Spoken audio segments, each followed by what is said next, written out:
I am in love with the body. It's the home of what is most powerful and endearing about the human story. And we give a lot of attention to our bodies, don't we? We get on that fancy diet, maybe we get that big tattoo, get a little nip and a tuck and an enhancement, a nose job, a little bit of Botox here, and we're feeling really good about ourselves. And then I think if the body could speak, it would maybe say, wow, you treat the dog better than me. All he had to go through was getting spayed. Now, civilization is a pretty good idea, but this relentless pursuit of progress, trying to make everything faster, easier, cheaper, becomes a kind of a mechanical habit. In fact, it becomes a machine that gets embedded in between us and our own reasonableness. And I really worry about this because it can attack the very essence, the fire that makes us come alive, our eros. And I call this the erotic crisis.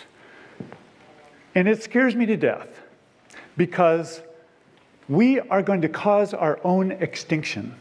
And I don't mean by accident. I mean by intention. Now, I know it's impossible to believe, but the machine has a way of worming its way into a kind of blind spot in the contemporary mind that makes it impossible for us to see what's going on.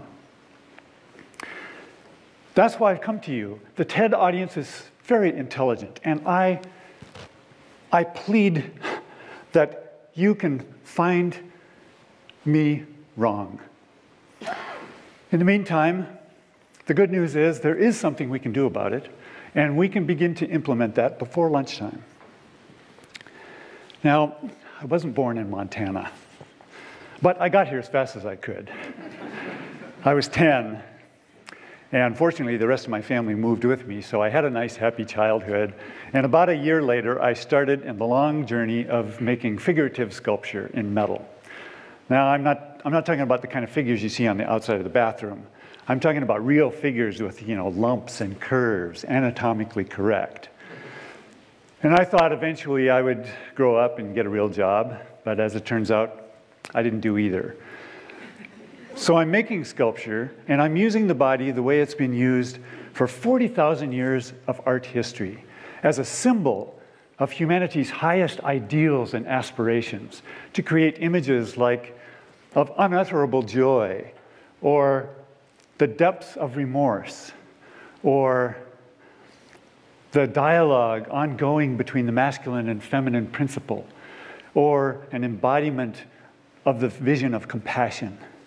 But I began to notice that I'm seeing a different body than other people are seeing.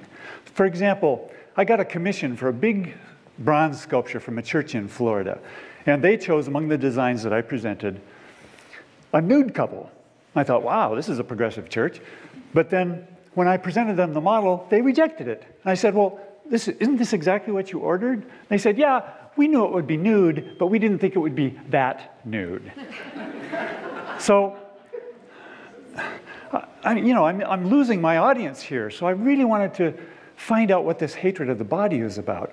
So about a dozen years ago, I started making these no-budget films in which I paint lines of mystical texts from various religious traditions on the skin of my friends and family. And as they move, these beautiful images unfold in a kind of sculptural poetry. I call the series Body Psalms, and I want to share a little bit of that with you. But first, I told the organizers I wouldn't do this, but I have to show you what a photograph of what I think a real naked body is supposed to look like, okay? Can you handle that? Okay? Freeze. Now, that attitude, that's what I want to talk about. There is no photograph. Every time we bring a body into public space, there's this weird thing that happens. It's like all of our alarms go off inside at once, and the entire committee stands up and starts arguing. Oh, my heavens. I certainly hope he's not going to subject us to any of the naughty bits. I bet the whole damn thing's illegal. Pervert. Oh no, they're going to show bodies. Quick, hide the children. It's like we feel two contradictory things at once, fear and fascination. fascination. Now, the fascination comes from the fact that the body is the most beautiful thing in all of creation. And we really crave body images because they have a certain vitamin that helps weave our being into the rest of the fabric of humanity. And the fear, that is the voice of the machine. Now, ours is a weird culture. We are founded by Puritans who are afraid that there is somebody somewhere having a good time. And that gets combined with another set of values from the marketplace, where nothing is above exploitation, pornographic values.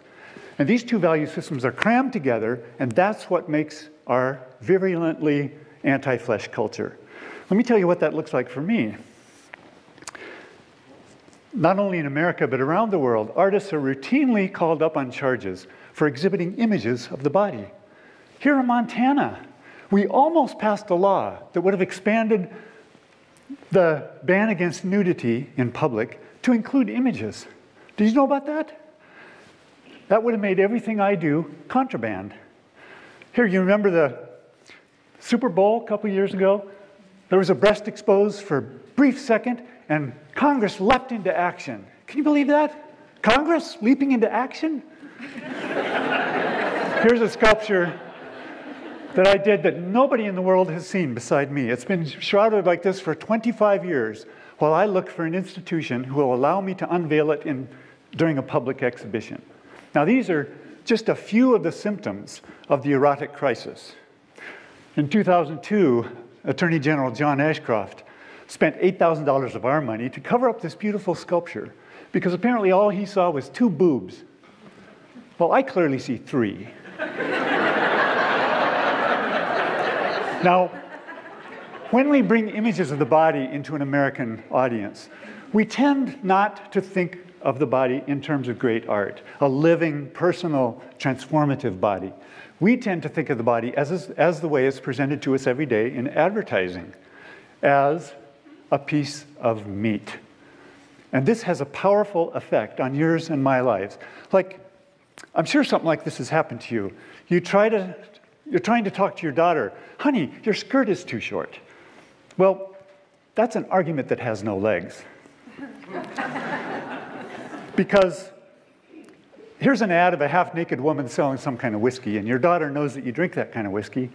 Our kids know that our values are not what we say, our values are what we do. So is it any wonder that our girls begin to develop the signs of anti-flesh diseases like anorexia or cutting themselves? Because they know they can never live up to those ideal images they see every day in the media.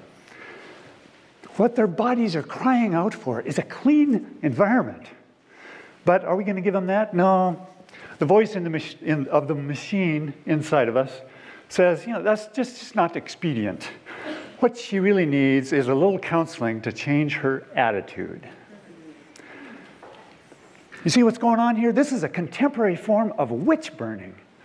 And it's one of the many symptoms of the erotic crisis. A devaluation of the flesh. So generation after generation, like a frog in boiling water, everyone gets used to a lower value. Now, I'm using that word erotic in its original intent to mean the creative impulse behind life. Now, I bet that's not what you were thinking when you heard the title. Here again, the machine has a way of sexualizing our interest, turning our fascination into fascination, and thereby turning our longing for life into a lust for products.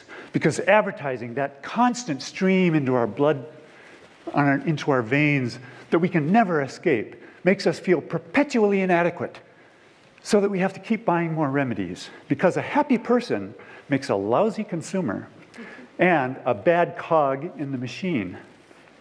So every one of us exemplifies this ongoing conflict between the machine and the body, represented throughout history by the image of the female. These are 2 different value tracks. The machine always pursues the mechanical values of expediency, while the body pursues the carnal values of quality of life. Now think about this in your own life. You know, the treasured moments in your life are deeply rooted in the intimate garden of your flesh. You know, winning a championship game, or holding someone in your embrace, or making something with your hands. Even the most esoteric of our ideals, like justice, beauty, compassion, are concepts that are deeply rooted in our flesh and make no sense outside of that context. So anytime there's a conflict between the machine and the body always loses. So do you see what I'm saying? How in the world are we going to survive our own civilization? Oh, I know some of you are saying, oh, we'll just program the machine to take care of our needs. The trouble with that is the machine will never recognize a quality of life. For instance, we're going to program the machine to provide you with clean water to preserve your flesh. But the machine is likely to come up with a more expedient answer and just change your attitude and preserve your flesh with formaldehyde. You can live forever. See, these two value systems are diverging, and eventually the machine will decide that those fleshy human beings with their expensive carnal desires are just too expensive. They're a drag on the system. This is already happening around the world. The Chinese can hardly breathe. The Bangladeshis are almost underwater. And here in this country, they're telling us, oh, you don't even have to have a body to be a person anymore by the Supreme Court. Now, there's a body that could use some more boobs. So we live now in a globalized world where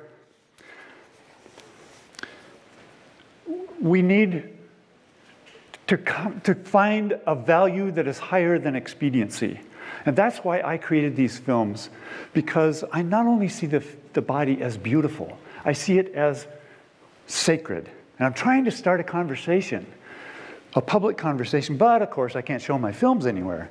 I've taken them into churches knowing they're probably a little squeamish about the flesh, and guess what? I was right.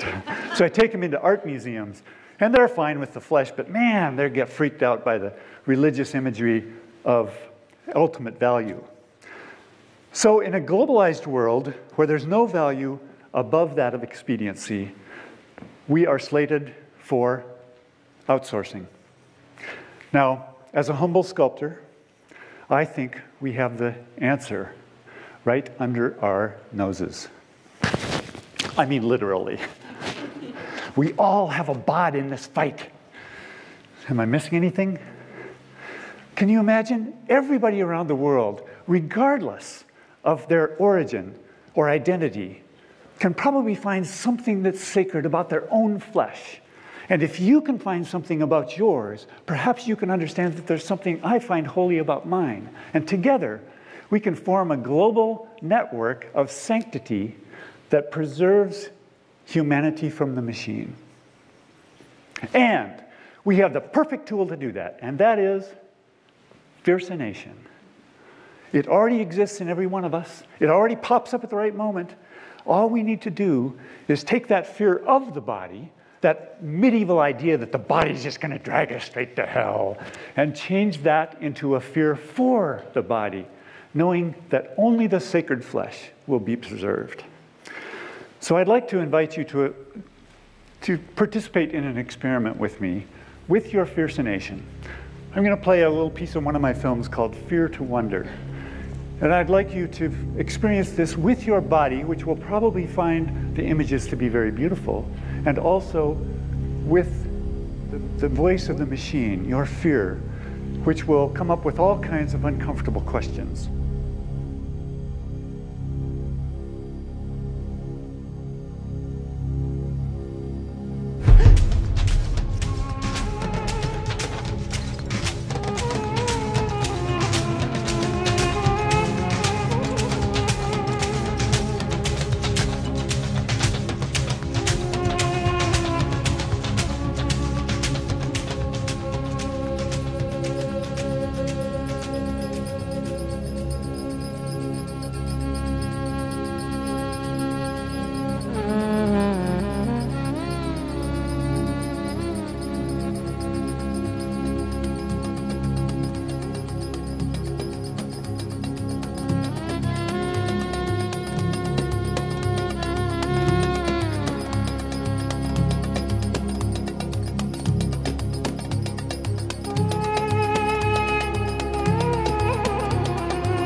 So